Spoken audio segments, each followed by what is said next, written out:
So welcome to this episode of the HRD Talks, where we talk to HR directors and people directors about their journey into HR, get their insight into current trends in the world of work, and take their advice on the future of HR and how HR professionals can deliver value and progress their careers. Today, I'm in London on tour with the HRD podcast in a pub at 10 o'clock in the morning, which is fun. And I'm really pleased to be with Dawn Browne, People and Talent Director at Fuller's. Welcome, Dawn. Thanks very much. Good morning. Brilliant. So we are in a pub. We should be ready for noise. Definitely. Yeah. So we've had several ambulances go past. We've heard people in the street.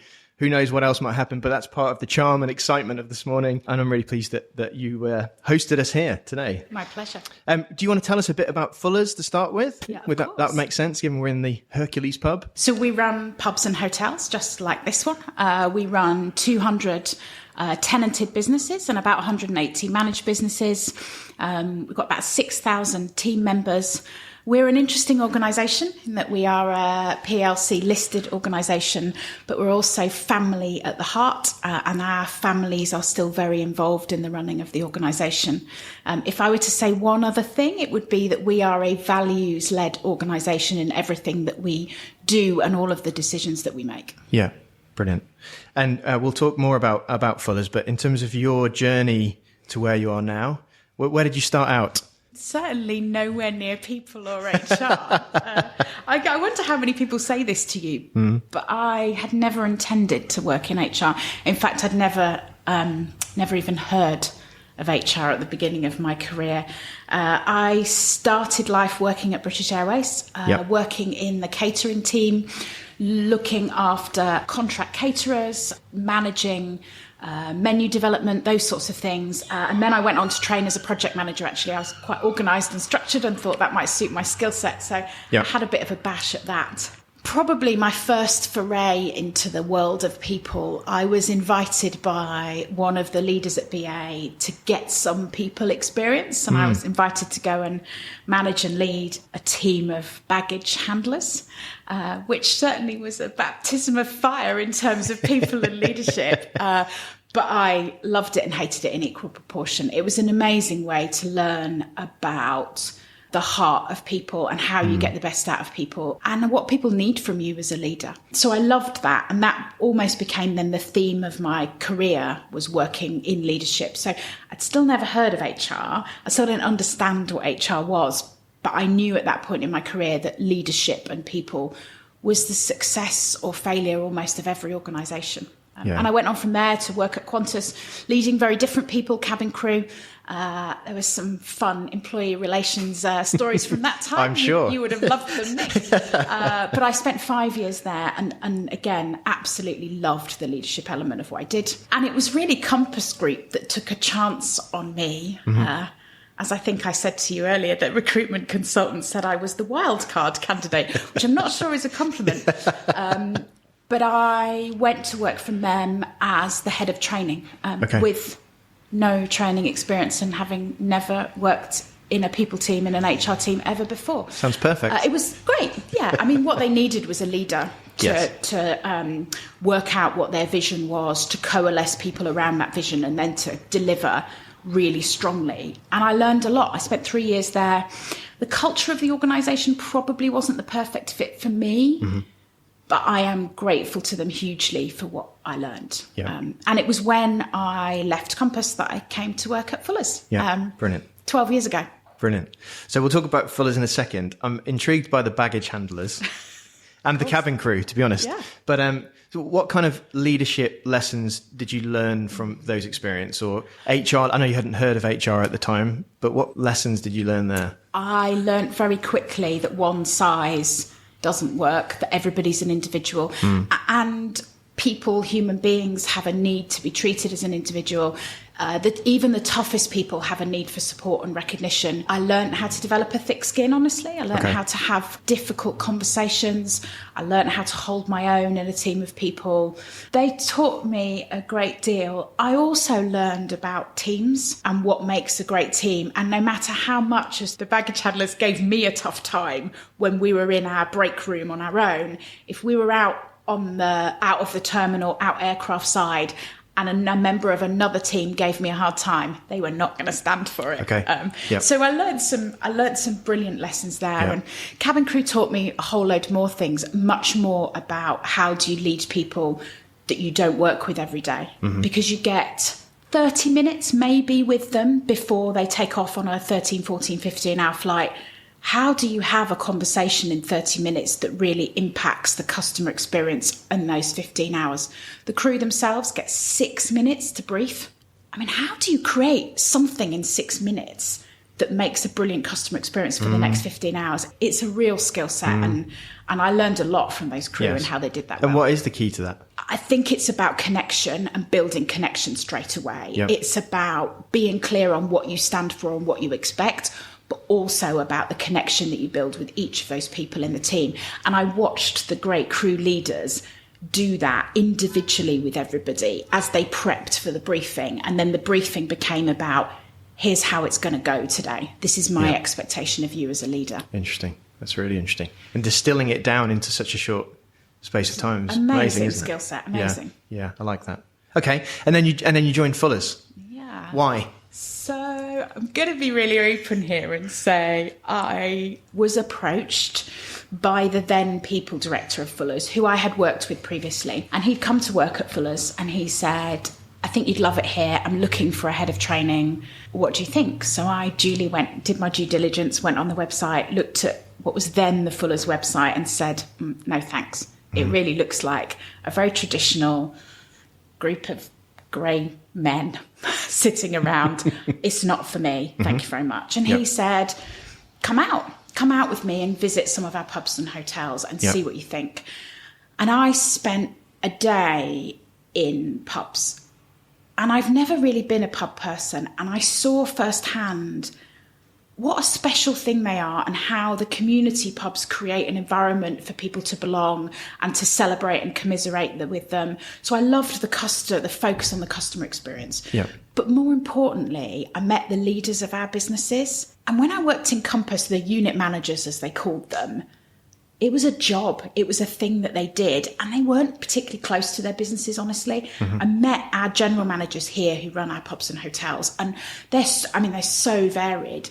But what they've got in common is that they treat the business like their own. Okay. They know their people. They value their people. They know their P&L inside out, back to front. It's personal. Yep. And I was blown away by their passion and their skill set. And I could see the opportunity. I thought, gosh, I can see where I can add value to this business. And I've never minded being a bit different. And I could also see the opportunity that I would be a bit different. And so I did lots more due diligence, and it was a bit like a courtship getting the job at Fuller's. There's a lot of hoops to jump through. Yep. But I've got no regrets. And you came into what role? I came into a head of training role. Yep. Honestly, with a view, small business, I've always been ambitious without any specific view about what that ambition was. And I sort of thought the pointy end's very pointy. I've got a very young family. I had a 3-year-old and a 9-month-old when I started work at Fuller's. Yep. I'd negotiated myself a 4-day week. I thought that was really cool. And I thought I'll do 2 or 3 years. Yep. And within 6 months, I knew I was in trouble. The only way I can describe it is I fell in love with the organisation. Okay. I fell in love with the culture. I fell in love with the people. I fell in love with the opportunity. And so I grew what was a very traditional head of training role into took responsibility for recruitment. And then I ran a project called Every Customer Leaves Happy with our then managing director. And he had a view. In order to deliver a great customer experience, we need to train all our people. And I had a view, it's much more than that. You've got to create an environment in which they can be successful. You've got to recruit the right people. Yes, you've got to give them the skills, but you've also got to reward and recognise them. You've got to value them. You've got to give them a voice. And so wrapped up in a customer-led project, we created the beginnings of a people experience project. Yep. And it really connected me tightly with the business.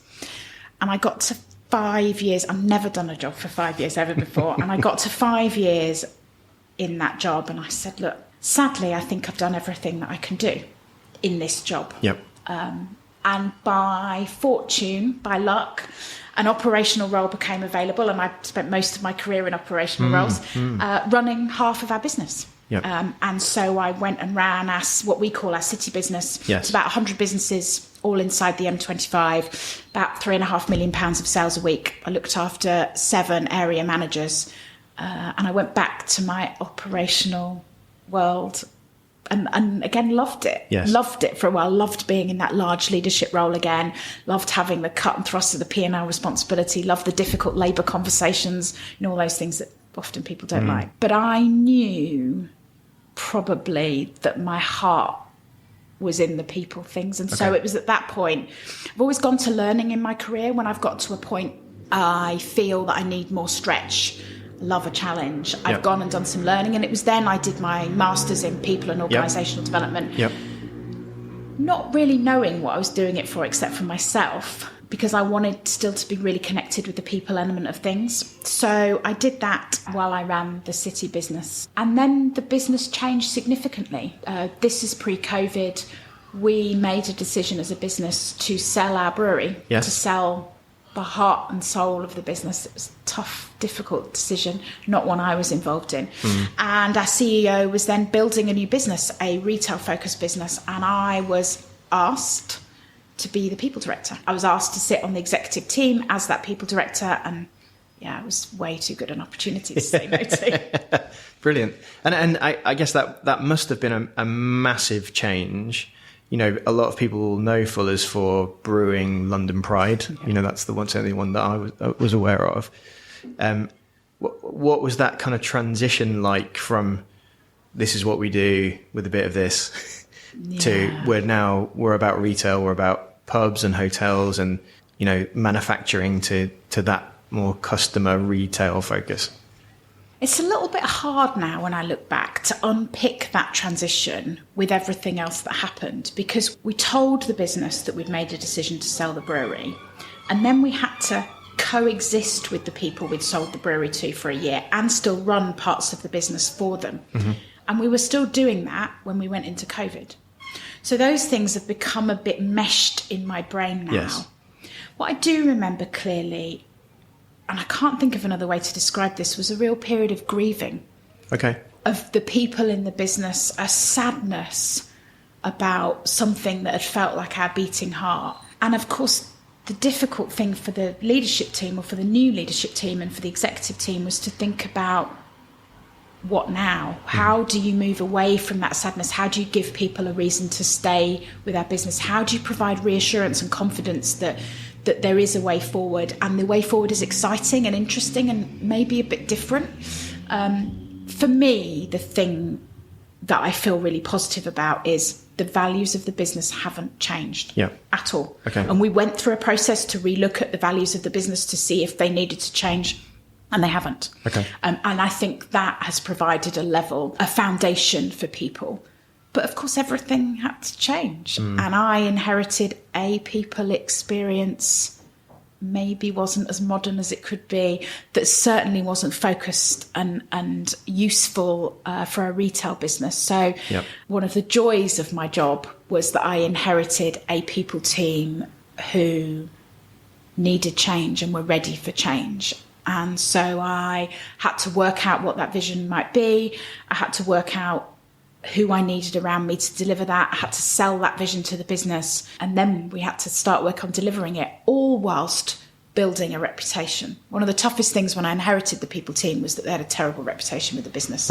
If you work in a support function, you can get nothing done if the operators don't believe in you, because you might as well not bother, because they're the people that deliver it. And if it isn't useful to them, if it doesn't make the customer experience better, if it doesn't make the people experience better, if it doesn't make their jobs easier, they are not interested. The advantage I had, I guess, is that I came from the operation, so I was the customer, and in many ways I'd built a level of trust being an operator. So I was able to say to my colleagues, this is what I'm going to do. I've agreed to take this job. Tell me what you need. Tell me what you need from me. Talk to me about what would brilliant look like from your people team, because that's what we are. But it was a long journey, but a really fun one. And I guess also you understood that bit of the business brilliantly, no doubt, having done it, run it. And I guess I knew the challenges, and I had some idea about what would work and what wouldn't. Even as an ops director, you don't really know what. It's the people who work in the pubs like the one we're in. It's the people that do the job day in, day out that really know what works. So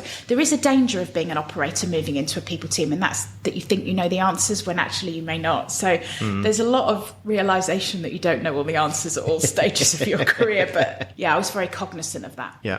And then you talked about values. Yes. So values often in many organisations, big and small, are paid lip service, are made up because they sound good, but they don't reflect the business itself. The sense I get from you is that isn't the case here, that they're genuinely believed in, and you keep to those. Yep. Talk to me about how you said you kind of re-looked at those. What was that process like, and how has that influenced things? So I wouldn't still be, if what you said was true about Fuller's, I wouldn't still be here. Yep. Our values live and breathe. And I'm not saying that our people can quote them word for word. What I'm saying is they're so embedded in the business that people behave that way. So our first value is do the right thing, even when it costs more, even when it's more difficult. So you're sitting in one example of that. This business, we could have spent a very small amount of money on it, plyboarded the walls and opened the door and thought, well, there we go, there's a pub that will make plenty of money. But we don't. Yep. Because the right thing to do is to celebrate the beautiful building where we're in and create something that will live for a lot of years. Yep. Do the right thing in the pandemic meant look after our people. Yes. Because that's the right thing to do. They may be a flexible workforce and we may not legally have to do certain things for them, but morally we do because we do the right thing. Yep. So it's those sorts of things. Another value is celebrating individuality. And if you've been in any of our pubs and hotels, you will know that they're all different. Some of them are glass modern boxes. Some of them are really old banks.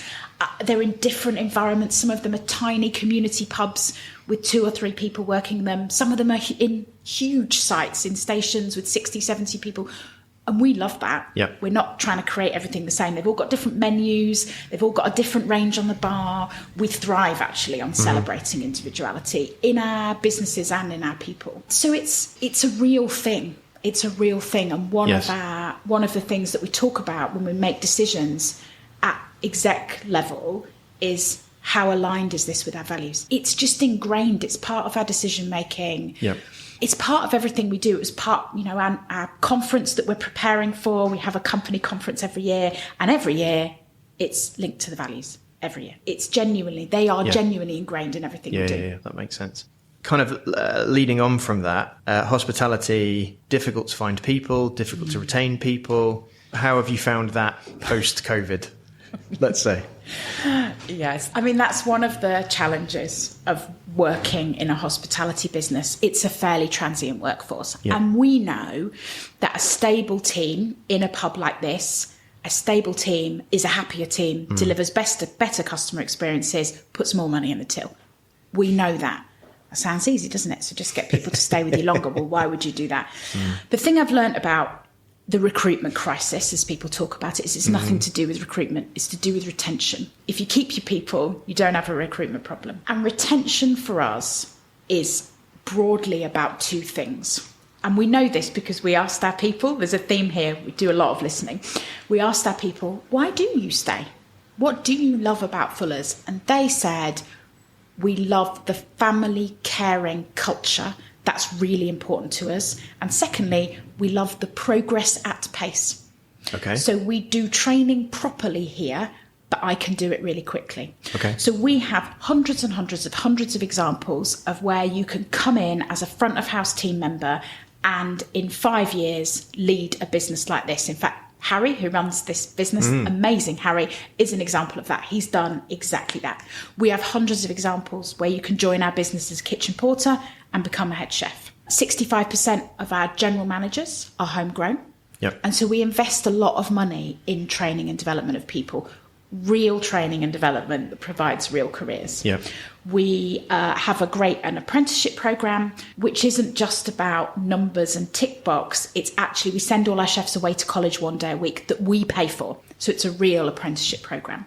So training is a key part of our retention strategy. But also we have spent a lot of time looking at reward and how we reward people. And it won't surprise you to know that we started by asking our people, what what's really valuable to you? What do you want? If we could start again, as we knew we needed to, as a modern retail business, what would we give you? And they said, at the time, we're worried about our health.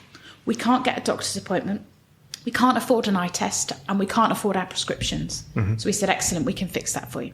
So we became the first hospitality business to offer a healthcare cash plan to its frontline team members. And we offer, partnering with an organisation called Medicash, we offer everyone who's been with us a year the opportunity to claim back all of those things with us. 24/7 online GP that they can access completely free. And we pay, I know it's a taxable benefit, we pay that for them as well, so it genuinely costs our people nothing. The other thing that they said they value is the discount card that they get in our business. But they said also, we really like that, but we don't necessarily feel like you value our loyalty. You know that retention is important, but we don't see that. So we created this tiered approach. So when you join Fuller's, you get our indulgence discount card that gives you 25% off everywhere. And when you've been with us a year, you get a bit more discount and a bronze card. And when you've been with us 3 years, you get a silver card.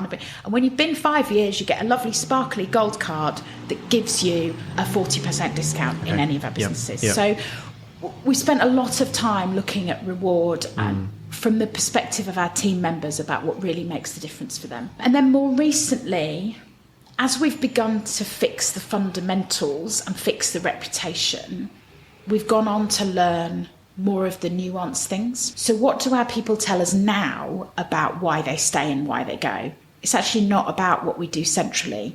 It's about the leadership in our businesses. And we have got some brilliant, brilliant leaders. But for many of them, leading a new generation who've got very different demands is a new thing. So we started to think about, what does leadership really mean at Fuller's? And so, of course, we asked our team members to co-create that with us. So we co-created a leadership framework. And 6 months ago, we launched a program called Lead Your Way for all of our leaders in the business, that starts with a period of holding a mirror up and self-reflection and what kind of leader are you? And that program is not easy. And it's not without its challenges, but our leaders are loving it. They're loving the opportunity to do that. What I love most of all is that they tell us it's not just making them better leaders, but it's making them better husbands or wives and better friends. And so it's impacting their life outside work, which has been great. So we've done a lot around retention over the last 5 years, and it's having an impact, right? Because what's the point if you don't have an impact? So our retention rates have seen a double-digit improvement since pre-COVID. Wow. So we know it's making a difference. Yes. And you talked about individuality of your pubs. What about individuality of your people? Yeah, great question. Because again, that's a hot topic, you know, at the minute, isn't it, in terms of inclusion and, you know, bring your whole self to work and, you know, all these kind of...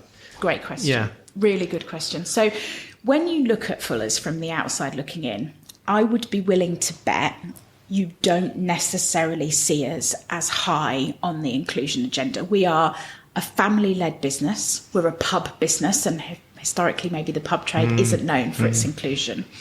But it's really important to us. It's really important to us as an exec team. It's really important to us because it's aligned with our values. And so we spent a lot of time thinking about, what does inclusion really mean to us? And it won't surprise you to know that it's values-based. We've got a great culture, but what we see inclusion as in Fuller's is the crossover between two of our values. So if you imagine a Venn diagram, and one of the circles is one of our values being part of the family, and one of the circles is one of our values celebrating individuality, we see inclusion at Fuller's as the point where those two circles cross. So we see that as being able to be yourself in whatever way that means for you, while still feeling like you belong. And so our inclusion action plan is based around that. It's not been an easy journey getting to an inclusion action plan that really works for our business. And I can't take very much of the credit for it. I have an amazing member of my team, Monique, who works very hard and very thoughtfully on this area. And she's done a brilliant, brilliant job of engaging the business in it. What have we learned? We've learned that we needed to go on a journey first as a senior team to educate ourselves. And the first step in the journey was doing some learning with some experts about where are our gaps, what questions do we need to ask ourselves, then educating some of our senior leaders so they can help us, then listening to our teams. What do you really think about inclusion at Fuller's? What would you like to see? What do you like? What do you not like?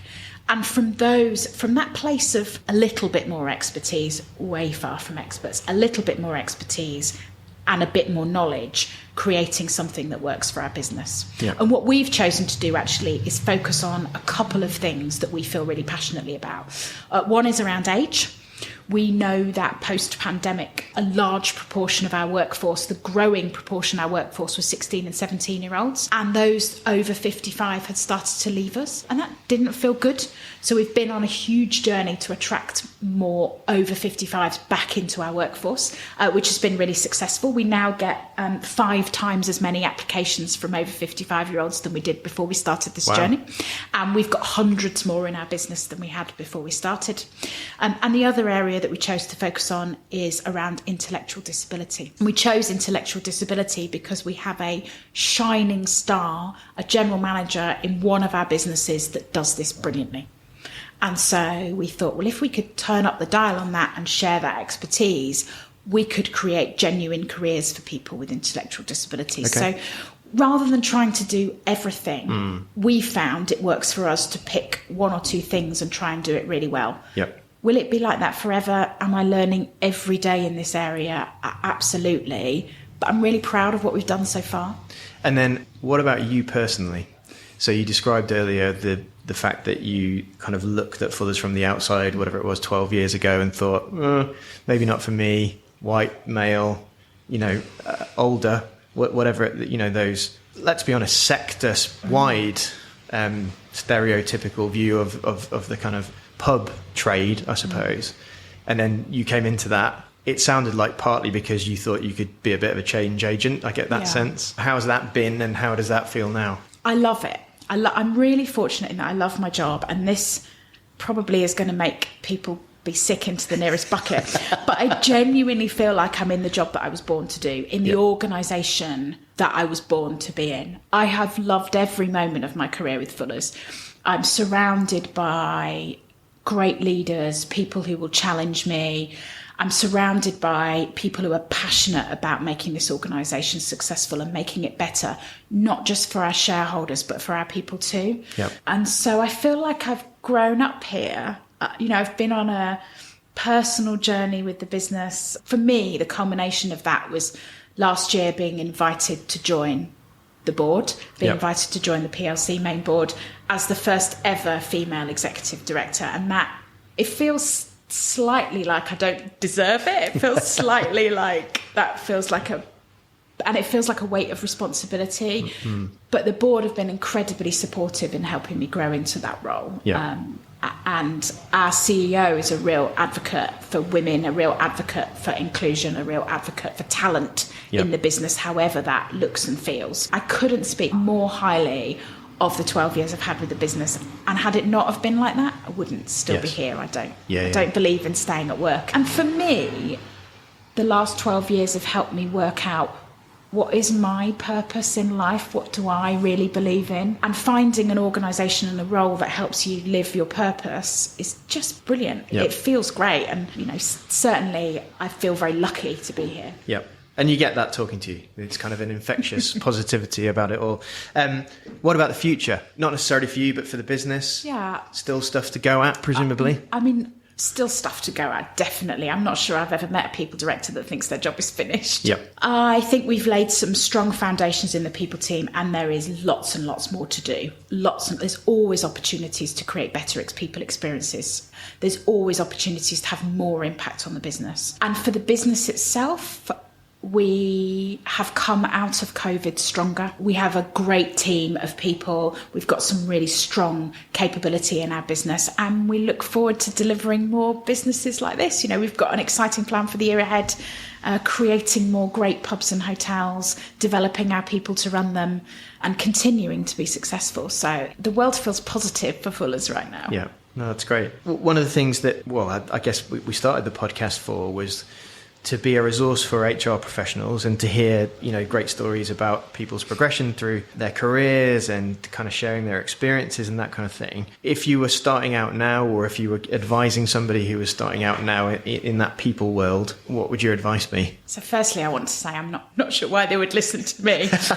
But if I were to give someone advice, I would say, firstly, don't think about your career as linear. You don't have to stay your career in HR and grow it that way. In fact, I've found real advantage to having experiences outside of the people team. The second thing I would say is that any people role is not about you. And if you are kind of person that gets your buzz from making other people look good, this is the place for you. It's a great place to work. I would say understand the business and get close to the business. If you're not close to the business, you won't have any credibility and you won't get anything done. And then finally, I would say build your relationships, build your network, create advocates for yourself in the business and ask for feedback all the time. It's really painful and you won't like everything that you hear. But if you can create relationships where people feel that they can pick up the phone to you and say, I think you could have done that a bit better, you will win all the time. Yeah, that's really valuable, I think. I like that. But you're right, not easy to hear all of the time, is it? Definitely not. I've had some really tough bits of feedback in my career, really tough. Yeah, but it makes us stronger. I think that's the way to think about it, isn't it? And what about the kind of top job? Obviously, you've been invited onto the exec board and all those kind of things. Often people are thinking, I've kind of progressed my career to a certain point, but I'd love to, have the opportunity to actually shape this thing, to be involved at the highest level in the organisation. So I'd probably reiterate one of the things I said about every job in people is try and get some experience outside of the people team. No matter which bit of the organisation that's in, I've found that really valuable. Stay connected to the business. It's really easy when you get more senior to spend your life in meetings. I deliberately spend 60 to 70% of my time in our businesses. It's why I insist that we do things like this in one of our pubs, even if it's a bit noisy, because I want to be in the business. Thirdly, I would say it's all about your team and build a great team around you. Become known for leadership, not for your HR skills, because as you get more senior, it's all about getting things done through your people, not doing it yourself. And finally, the thing I would say that I find most rewarding about the job I'm in now is I probably spend 50% of my time on the people agenda and 50% of my time on the broader business agenda. So you've got to have an opinion about the broader business agenda. You've got to get involved in that. And you've got to provide a role. The partnership I have with my CEO is incredible. I am the person who will tell him the things that nobody else is brave enough to tell him. I am the person that will help him build an exec team, recruit new people, work out where the gaps are, think about what the team dynamic is. You become much more than the leader of the people function. You become a leader of the business, but you also become a partner to the CEO in a really privileged way. I feel so privileged to have the relationship I have with my CEO. I feel so privileged to have the influence I have on the business, but you have to earn that. And one of the things I've learned is the more senior you get in your career, the more you are responsible for the relationship with your boss. So don't just spend your time managing your team and managing your reputation across the business, but spend your time investing in and managing your relationship with your boss, because that's critical to your success. I think that's incredibly valuable. A lot of the other interviews we've done is my guests have said similar things where it's about getting experience outside of the people team and that kind of thing. But I've certainly seen, because as an employment lawyer to HR directors, often you become their confidant, and like this is going on in the business. And you're right, the times where that CEO people director relationship is working well, it's incredible. And you're right, it's almost, I'm wary of using the word conscience of the business or the CEO, but you're right, that kind of, I can talk to that person about the things that nobody else will for some reason is really powerful. But when that also isn't working, I've seen it go bad really quickly. And you're responsible for making them successful. You're responsible for helping them to be successful. And you've got to take that responsibility seriously. And I would say, this is a harsh message, but I would say if you're a people director and you're you are going home at night and moaning about your boss and saying, I don't like my relationship with your boss, that is as much your responsibility as it is theirs. And if you are not having that conversation that says, this is what I want and need from you, what do you want and need from me? And then let's review, how is that going together? You are failing. You're failing yourself and you're failing the organisation. And it's your responsibility to do something about that, not your boss's. Yeah, I like that. What about suppliers? So we have a supplier shout out. We don't have a sponsor for the podcast, but we do like to, I guess, big up some organisations that our guests have worked with and would like to champion, I suppose. I think you might have a couple. I do, if that's okay. I love to break a rule. I love to break the rules, I'm afraid, Nick. So firstly, I want to mention a lady called Jess Roberts, who runs a one-woman amazing machine called JR Comms. I met Jess. Jess is one of those suppliers that you meet, and she worked for a larger organisation at the time. And when I met her, I just felt this chemistry of, you really want to understand our business, you really want to be a partner for us. And I've now worked with her for a number of years, and she helps me. Officially, she does internal comms and employee engagement, but actually her skill set is much broader than that. And she's become a real partner for me. She'll be the one that tells me the things that I don't want to hear. And she'll identify opportunities in my business that I haven't seen. She's just brilliant. And she's also fabulous fun to work with and great to spend time with. So I definitely want to give Jess a shout out. Yeah. The other organisation I'd like to highlight is an organisation called WageStream. So they're a financial wellbeing organisation who really believe, whose really strong purpose is giving everyone access to financial wellbeing and financial inclusion. And of course, many of our frontline team members, it's something they struggle with. They provide a product that doesn't cost you anything as the employer, which is brilliant. They provide a product that allows our flexible team members to see how much money they've earned that week and to stream their wages. So rather than going and getting a hideous payday loan that costs you a fortune or putting it on their credit card, they can take some of the wages that they've already earned earlier than payday. It is one of the most popular benefits in our business. And actually lots of hospitality and retail businesses have started to offer it now. So that sounds great. Great partner. So WageStream, yeah. Brilliant. Great. Well, I think that's probably the end of our time together. But I've really, really enjoyed chatting, hearing about your journey and the business. Any final thoughts? Final thoughts would be, it's all about leadership.